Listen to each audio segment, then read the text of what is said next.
Hello दोस्तों, welcome back to शानदार blogs with triple B. आज इस ब्लॉग में आप लोग देख पाएंगे दीघा का सी बीच। सो मैं दीघा में आया हूँ। ये कोलकाता से अप्रोक्स 3 घंटा लगता है। तो यहाँ पे मैं आया हूँ और यहाँ पे सी बीच का नज़ारा मैं आप लोग को दिखाऊँ। फिलहाल मैं खड़े हूँ न्यू दीघा में। यहाँ पे दीघा का 2 पार्ट है, Digha old Digha and new Digha. तो मैं न्यू दीघा में हूँ। दोस्तों, ये न्यू दीघा सी बीच जो है वो दीघा रेलवे स्टेशन से एकदम सामने ही है। आप कोई ऑटो या फिर टोटो से आएंगे तो हार्डली 5 मिनट टाइम ही लगेगा।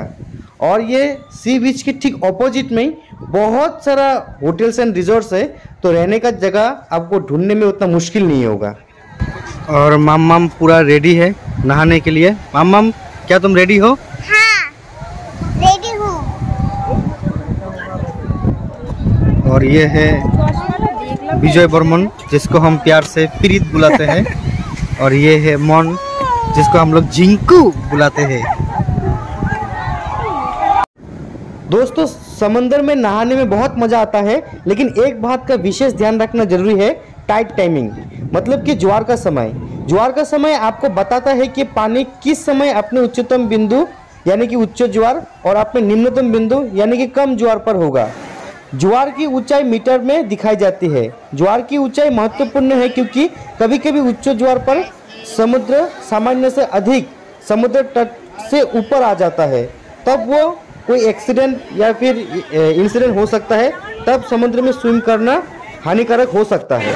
वैसे दोस्तों, पानी से मुझे बहुत डर लगता है समंदर में या फिर नदी में, क्योंकि मतलब कि मुझे तैरना नहीं आता। तो फिर भी आज थोड़ा बहुत सामने से नहाया, समंदर में नहाने का मज़ा लिया।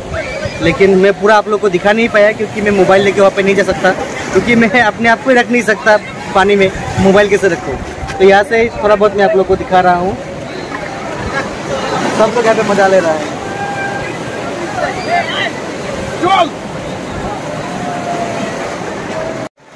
तो इसी तरह से सभी लोगों के बीच हम लोग नहाए धोए, बहुत सारा मज़े किए।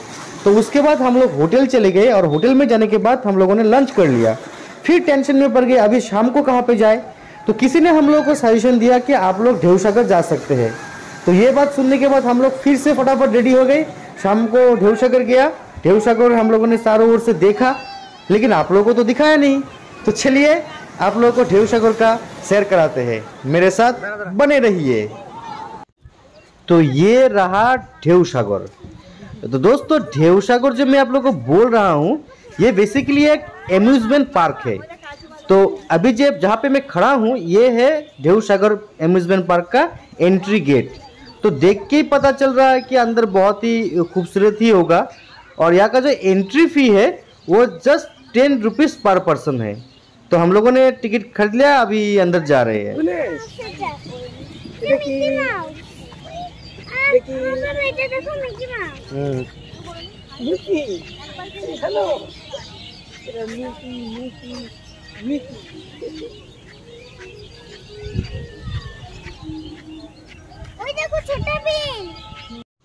दोस्तों, यहाँ का जो एटमॉस्फेयर है स्पेशली बच्चे लोगों को बहुत अच्छा लगेगा, क्योंकि बच्चे लोगों को खेलने के लिए बहुत सारा यहाँ पे इक्विपमेंट्स है। और बड़े लोग के लिए भी है, क्योंकि यहाँ पे साइकिलिंग भी कर सकता है, बोटिंग भी कर सकता है, बहुत कुछ है। तो मेरे कैमरे में जितना हो सके मैं आप लोग को दिखा रहा हूँ।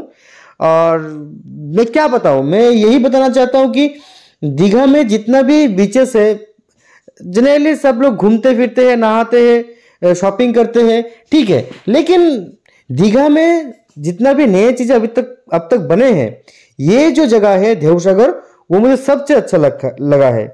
तो दीघा में मेरे लिए नए सबसे अच्छी जगह ढेउसागर पार्क है। हालांकि ये अब तक निर्माणाधीन है, काफ़ी सुनियोजित है, खूबसूरती से सजाया गया पार्क, बच्चों का कोना, भोजनालय, सब कुछ है। ढेउसागर मनोरंजन पार्क पश्चिम बंगाल में नई दीघा में समुद्र तट के मनोरम दृश्य और शांति का सुखद स्पर्श प्रदान करता है। ढेउसागर मनोरंजन पार्क यात्रा करने के लिए एक महान मनोरंजक जगह है। इसमें रोलर कोस्टर, मिरागो राउंड और स्विंग बोर्ड जैसे सभी आधुनिक उपकरण हैं, जो आपको अपनी पैर की उंगलियों पर रखने के लिए बाध्य है। कुल मिलाकर घूमने और क्वालिटी टाइम स्पेंड करने के लिए बिलीव मी दोस्तों ये जगह बेस्ट है।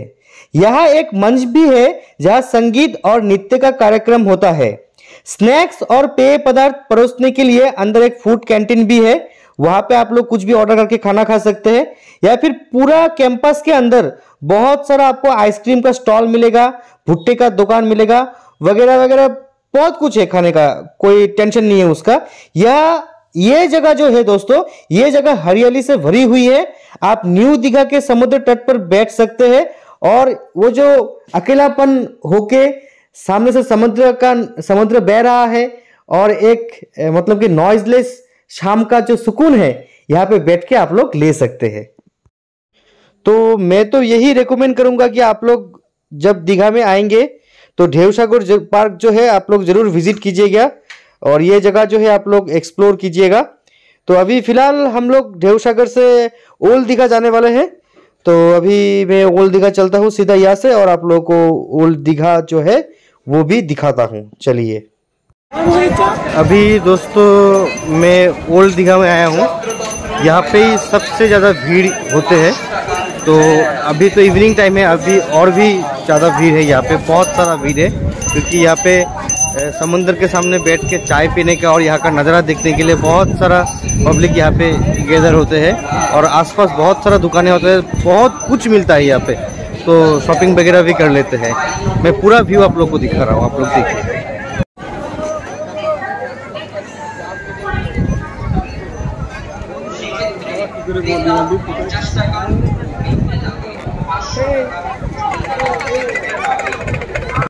दोस्तों ऐसा लग रहा है कि यहाँ पे हजारों दुकानें हैं।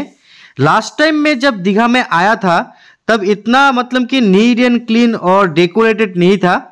तो अभी वो पिछले 10 साल पहले का बात है, लेकिन अभी जो है यहाँ पे बहुत ही डिसिप्लिन तरीके से बनाया गया है, डेकोरेट किया गया है। लोग आराम से समुद्र के सामने जा सकते हैं, चाय पी सकते हैं, साइड में बैठ के एक सुकून ले सकते हैं, शॉपिंग कर सकते हैं। और शॉपिंग के बारे में मैं आप लोगों को बताना चाहता हूँ कि मेरा जो एक्सपीरियंस रहा यहाँ पे, अगर आप कुछ लेना चाहते हैं तो चीज़ें तो वेराइटीज है, लेकिन सामुद्रिक चीज़ें जैसे कि शंख, मोती या फिर शाखा, इन चीज़ों का जो प्राइस है यहाँ पे थोड़ा कम है। लास्ट टाइम सामुद्रिक खाने की चीज़ें का दुकान जो है वो यहाँ पे बहुत सारा था, लेकिन इस बार थोड़ा देख रहा हूँ कि दुकानें नहीं है। तो मुझे बाद में इंफॉर्मेशन मिला कि यहाँ पे सामुद्रिक फिश, ऑक्टोपस या फिर कुछ भी जो सामुद्रिक चीज़ें हैं खाने के, वो सब खाकर बहुत सारे लोग बीमार पड़ गए थे। तो इसीलिए वो सब स्टॉल सरकार की तरफ से भी बंद कर दिया गया है। तो इसीलिए इस बार नहीं देख रहा हूँ, लेकिन ऐसा नहीं कि नहीं है। यहाँ पे 2-3 दुकानें मैंने देखा जो रजिस्टर्ड है, वहाँ पे वो सब चीज़ें मिल रहा था। बाकी यहाँ पे काजू भी सस्ते हैं, लेकिन आप लोग को सतर्क रहना पड़ेगा क्योंकि यहाँ पे डुप्लीकेट काजू भी मिलता है, जो कि खराब काजू है। वो बहुत ही सफेद लगेगा, बहुत ही सुंदर लगेगा। आप लोग समझेंगे कि प्राइस कम है तो खरीद लेता हो, लेकिन बाद में देखेंगे 1 दिन के बाद वो पैकेट जब खोलेंगे खराब होता है। तो उससे आप बच के रहिएगा, कम प्राइस समझ के मत खरीदेगा काजू, थोड़ा देख के खरीदेगा। अभी ये एरिया जो है थोड़ा विस्तार से मैं आप लोग को दिखा रहा हूँ, देखिए।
तो दोस्तों आज के लिए इतना ही। कल सुबह उठना है, दीघा का जितना सारा बीचेस है वहां पे जाना है, मौज करना है, एक्सप्लोर करना है, आप लोगों को दिखाना है। लेकिन ये ब्लॉग अगर आप लोगों को अच्छा लगे तो प्लीज लाइक कमेंट और शेयर कीजिएगा और हाँ सब्सक्राइब करना मत भूलिएगा। तब तक के लिए bye bye, see you in the next blog. Thank you.